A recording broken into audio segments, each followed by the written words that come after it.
పవన్ కళ్యాణ్ గారి నాయకత్వం, పవన్ కళ్యాణ్ గారి నాయకత్వం, జనసేన టీడీపీ బీజేపీ ఐక్యత, జనసేన టీడీపీ బీజేపీ ఐక్యత. మిత్రులారా, సమయం చాలా తక్కువ ఉన్నది.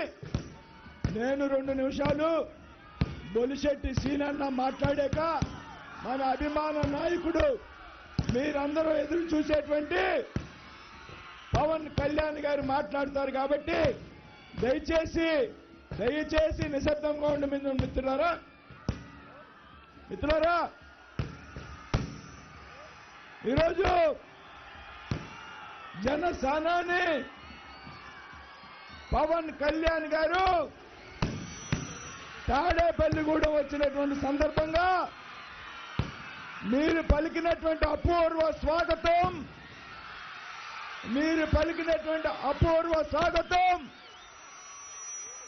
ఈ జిల్లాలో ఉన్నటువంటి 7 అసెంబ్లీ స్థానాల్లో, నరసాపురం పార్లమెంటు స్థానాల్లో విజయం ఖరారైపోయింది అనేటువంటి